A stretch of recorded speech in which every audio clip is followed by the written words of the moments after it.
I lost this game very clearly, you can see from the eval here, because of a blunder, and the rest of the game was completely lost, but I kept playing anyway to see what would happen, and I'm glad I did, because it was very interesting. Going for a Trompowsky, which, if you know me, is a very common response to knight f6 as black's first move.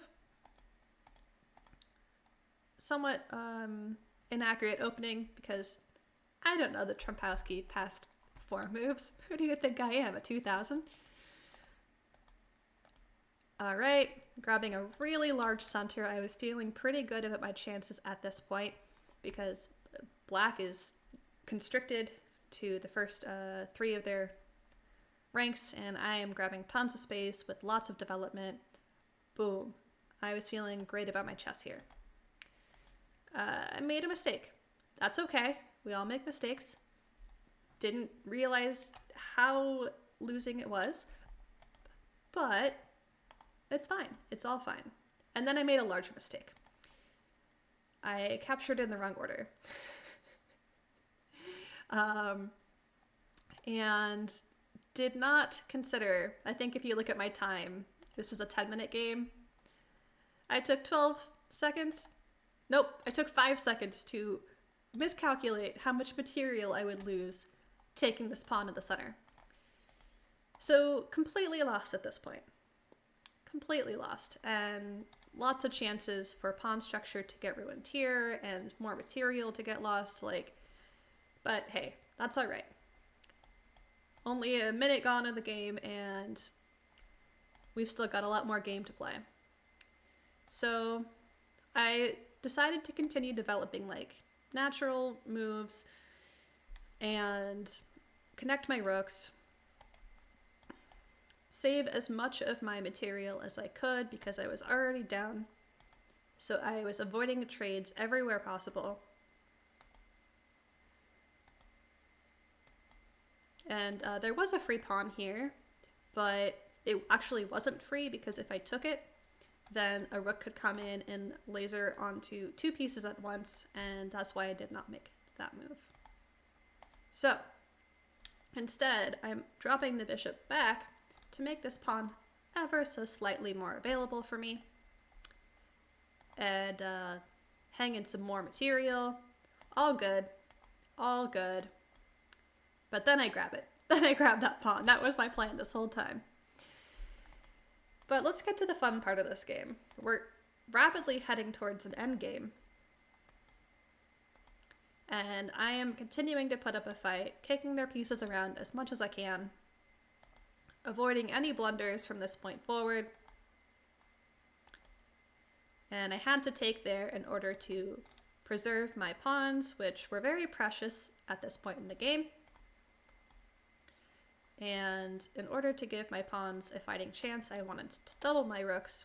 But in order to do that, actually, at this point I can't do that. But I made a Luft. Is that what this is called? I don't know that word, so it just sounds made up to me. But I'm assuming it's German for lift. But, so at this point, another rook is lost. Excuse me. But you'll notice we're only on move 32, and this is the 99 move game.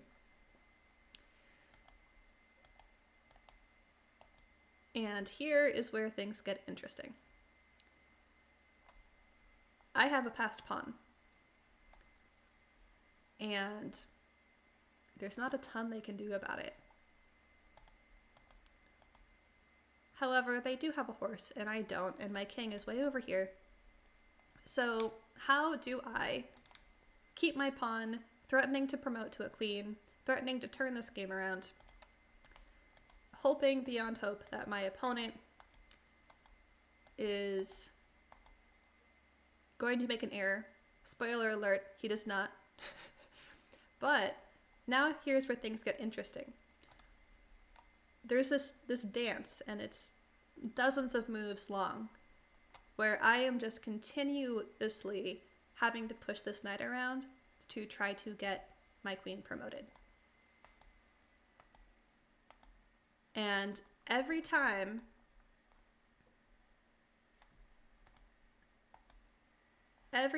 something happens, I am capitalizing on it, and my opponent is also capitalizing on it. Hi, Melkar. If that night is goodbye, have a good evening. If it's hello, hello. So now you notice that I still have the ability to make a queen. However, they have queened first.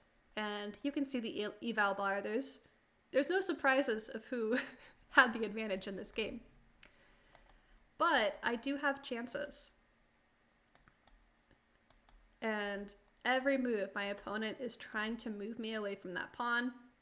You'll notice some inaccuracy here, and my opponent did miss some mate opportunities, but I was still very satisfied with how this game turned out. And anytime my king ends up on b8, my opponent starts marching their pawns, because really that's where the game actually is happening here. Could they have moved their king over? Yeah, sure. They could have done that. But anytime I'm able to, I move my king with an opportunity and threat to move my pawn up. So, moving my king. Once again, I'm forced in front of my pawn, which means that my opponent's next move will be to advance their pawns. And I won't go through every single move because you get the idea of what's happening here. I have one simple goal: to promote my pawn. They have two goals: to prevent me from promoting and to march their pawns forward. And it was such a blast. I was really hoping we would get to 100 moves, but I finally started running out of time. As their pawns promoted, I'm out of pawns on this side, so they just have to march that pawn down, and they finally made the decision to sack this queen because my king can't catch up in time. And that was the game. But I very thoroughly enjoyed that endgame. It was very interesting to me, so I wanted to share it with you. And